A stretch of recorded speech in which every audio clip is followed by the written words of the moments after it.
Bienvenidos a una nueva edición de Terapia Liberal. En este caso vamos a hacer un breve video para charlar un poco de economía. Y los que vienen siguiendo el canal están al tanto de que venimos haciendo un par de videos y comentarios respecto al gran reinicio, el foro de Davos y esta nueva economía, ¿no? La teoría monetaria moderna, rebautizada capitalismo inclusivo, que es el viejo keynesianismo en ropajes 2.0. Pero bueno, esta mañana nos encontramos con una noticia, digamos, que confirma lo que veníamos diciendo, no, porque en realidad ya estaba todo confirmado, simplemente es una noticia que brinda un dato de color respecto al rol de varios de los funcionarios y políticos argentinos en todo este juego. Así que pasemos a lo que decía la noticia. El ministro Martín Guzmán recibió un importante reconocimiento del Foro Económico de Davos. Fue elegido como único líder global joven por la Argentina, junto con otras personalidades del resto del mundo, entre 10.000 candidatos. Y ahí lo vemos sonriente al ministro Guzmán. La noticia dice: el Foro Económico Mundial de Davos eligió al ministro de Economía, Martín Guzmán, como uno de sus líderes globales jóvenes. Un reconocimiento que en otra ocasión lo había logrado otro exfuncionario como Federico Sturzenegger, recordado expresidente del Banco Central, ¿no? Qué curioso, siempre girando en los mismos cargos, ¿no? Después, más adelante en la nota dice: a lo largo del año pasado, el mundo se ha enfrentado de primera mano a las repercusiones de la pandemia del COVID-19, a las desigualdades sistémicas, a las discrepancias en nuestros sistemas sanitarios, a la recesión económica y a la transición de la educación a lo digital. Mientras que muchos líderes hacen un llamamiento a la necesidad de arreglar lo que está roto, algo que hemos hablado bastante en este canal. Después la nota recuerda que Martín Guzmán es investigador de la Escuela de Negocios de la Universidad de Columbia, justamente donde conoció y donde se convirtió en discípulo de Joseph Stiglitz, de quien hablaremos. Y además, Martín Guzmán era director del programa de reestructuración de deuda pública de la Iniciativa de Diálogo Político. Así que tenemos una persona que en su momento, cuando fue designado, mucho se hablaba de esto, de que era una suerte de el Maradona de la reestructuración de la deuda, cuando en la administración anterior hablaba de el que fue secretario de Finanzas, Luis Caputo, como el Messi de las finanzas, ¿no? Ya sabemos cómo terminó Caputo y ya imaginaremos cómo va a terminar Martín Guzmán al respecto. Pero bueno, mencionamos a Joseph Stiglitz, ¿no? Uno de los mentores de Martín Guzmán. Dice Joseph Stiglitz: Guzmán es un experto mundial y tiene cero ambición personal, que es algo que muchas veces los políticos, ¿no? Y estos planificadores se encargan de resaltar, que no tiene ambición personal, ¿no? Si eso fuera cierto, se quedaría viviendo una vida contemplativa mirando por la ventana de su casa, ¿no? Pero bueno, unos párrafos seleccionados de esta entrevista, que es del año pasado, para contextualizar hoy qué pasó, ¿no? Le preguntan a Stiglitz: usted es el mentor del actual ministro de Economía, ¿cómo evalúa su desempeño durante la negociación? Y dice: pero quizás lo más relevante para la situación argentina actual es que trabajamos mucho en el análisis de crisis de deuda y en su reestructuración. Así que el país no podría haber sido más afortunado de tener como encargado de reestructurar la deuda soberana al administrador financiero que más sabe del tema. Es realmente un experto mundial en la materia. Eso decía Stiglitz respecto a Guzmán. Más adelante en la nota le preguntan, ¿no? Y ya vamos a profundizar en estas ideas de Stiglitz, ¿no? Le preguntan: ¿y si Larry Fink, que es el CEO de BlackRock, pasara de BlackRock a secretario del Tesoro de Biden, también sería viable la propuesta económica que pregona Stiglitz? Le dice Stiglitz: tendremos que ver qué pasa. Si los demócratas, incluidos los progresistas, que como hemos visto en una charla reciente con José Venegas, progresista en Estados Unidos, se refiere directamente a la gente de izquierda, logran la fuerza suficiente en el Congreso, veremos un compromiso no solo con el multilateralismo, sino que con el multilateralismo progresista. Esto es algo que muchas veces repetí y reafirmé en este espacio, ¿no? Que existe un multilateralismo, pero la onda, digamos, lo hegemónico es el multilateralismo progresista. No hay ni un solo de los jerarcas que dirige estos organismos multilaterales que tratan de influir sobre la soberanía de los individuos, de los ciudadanos de los diferentes países, no hay ni uno solo que no pertenezca, no esté afiliado a alguna rama de marxista, progresista, socialista y demás. No falla realmente, donde uno empieza a mirar los distintos organismos, la tendencia ideológica es una sola. No hay espacio para otras ideas, evidentemente, en estos organismos. Después le preguntan, ¿y qué opina de quienes sostienen que su propuesta la propuesta de Stiglitz, podría destruir el mercado internacional de capitales? Y contesta, me parece un argumento tonto. Lo importante es que un mercado financiero ordenado es mejor que un mercado financiero desordenado. Básicamente, él cuando habla de orden se refiere a planificación e intervención estatal. Ya hemos visto empíricamente la historia, un montón de datos nos avalan en que en realidad a menor intervención hay una mayor prosperidad, no solo de la sociedad, sino el mercado en todo desarrolla sus mejores cualidades a menor intervención. Fíjense, por ejemplo, en otra nota ya más cercana en el tiempo, ¿no? Refiriéndose a las ideas estas de Stiglitz, justamente declara para CNN fallar en aprobar el plan de alivio económico de Biden sería irresponsable. Después hay una frase, voy a tratar de traducirla simultáneamente, donde dice Stiglitz, ¿no? A medida cuando la pandemia vaya desapareciendo, ¿no? Difumándose, digamos, la economía rebotará rápidamente.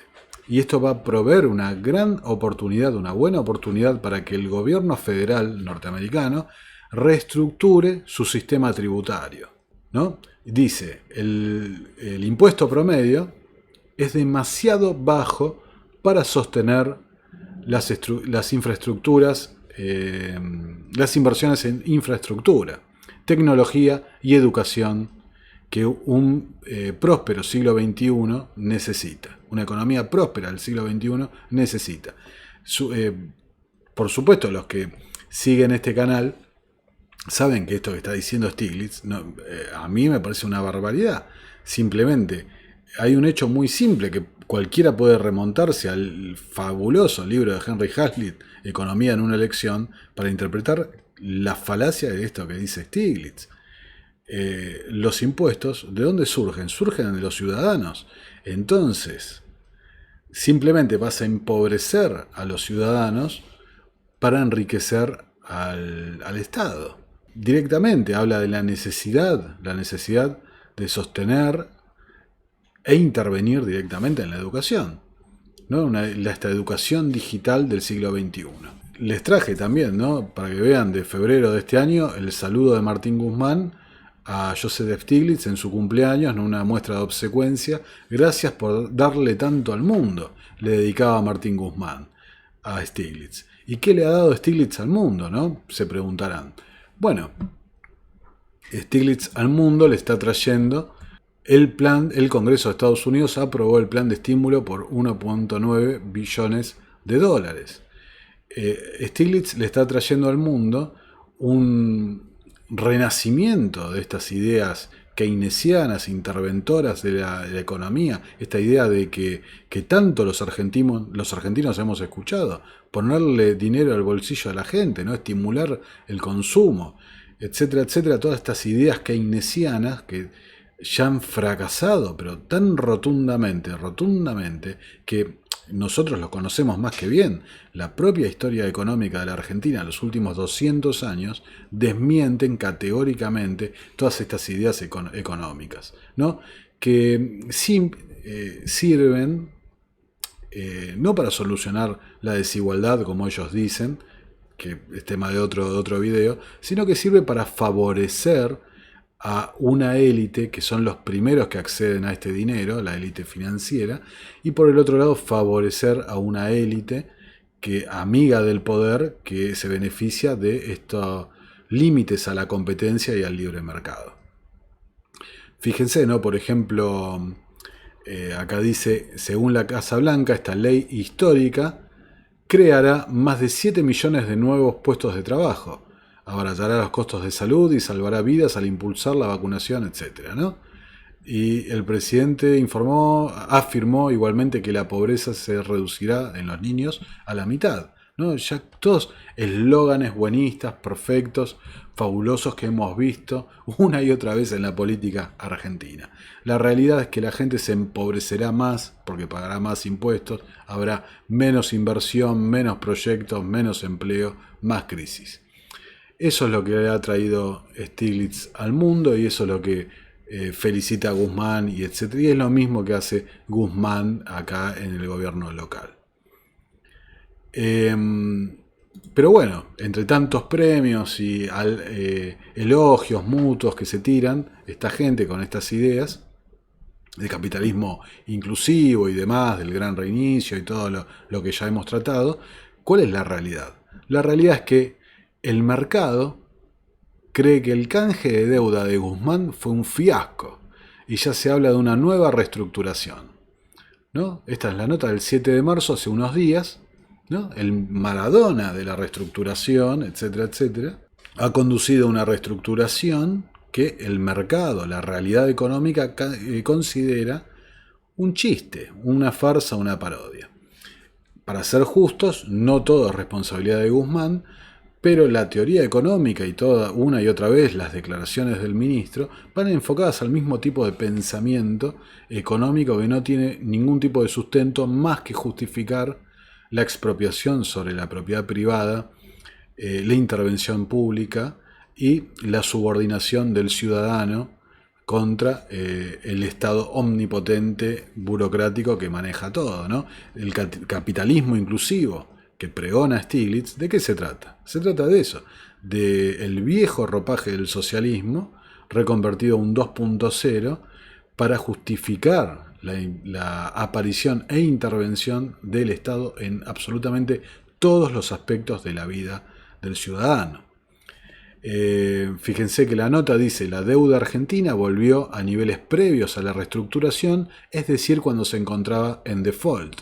Algo que hemos señalado desde este espacio, yo sin ser economista, ser un simple autodidacta de la economía, predecía esto: la deuda era un chiste, simplemente estaban ganando tiempo hasta que llegue la próxima administración, y así, ¿no? Lo mismo que hizo el gobierno anterior, no hay que engañarse. Más de lo mismo, ¿no? Pero bueno, la nota dice: los bonos volvieron a niveles de $35 en promedio cada $100 de valor nominal. Es decir, gente, precios de default, de vuelta, nuevamente, con todavía mucho gobierno por delante, ¿no? Y ya sabemos las consecuencias de entrar en default. Esto implica que el mercado está adelantando una nueva reestructuración en el mediano plazo. Así como el canje de deuda de 2005 realizado por Lavagna y Nielsen llegó hasta el 19, es decir, 15 años, todo indica que la vida útil de la reciente reestructuración guzmaniana será infinitamente más corta. El plan, acá con una ironía el periodista pone, ¿no? El plan revolucionario de Guzmán consistió exclusivamente en obtener 3 años de gracia para los vencimientos. Pero a partir de 2025 vuelven a crecer los intereses y además los bonos empiezan a devolver el capital. Es algo, perdonen que me ría, pero es algo completamente imposible de que pase. Por supuesto, pero acá falta agregar una cosa fundamental, que es la teoría económica detrás de esta idea del gran reinicio. A ver, estamos en un mundo de tasas cero por la locura de la emisión monetaria. Tasas cero.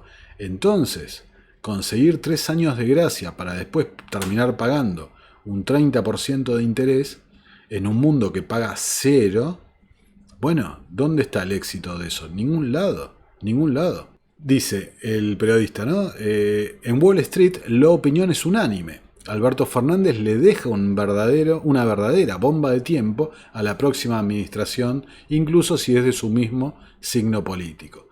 Con este diseño y las altísimas tasas de interés que el mercado le demanda a la Argentina, la deuda será impagable una vez más en poco tiempo. Después, por último, dice algo muy, muy importante: la falta total de acceso a los mercados complica al gobierno a la hora de refinanciar futuros vencimientos. No solo complica al gobierno, sino que además complica a las empresas. Ninguna compañía basada, con espacio, lugar físico instalada en la Argentina, puede hoy tomar deuda a tasas razonables para invertir y crear empleo. Esto es algo muy, muy importante. No solo es el Estado, la administración pública, el que sufre los problemas que acarrea el déficit fiscal crónico. No solo es el país, no solo es la administración, el gobierno, son las empresas también, porque las empresas no pueden acceder al mercado financiero justamente para tomar créditos a una tasa razonable, a la tasa mundial. Las empresas pagan el costo de ser empresas argentinas.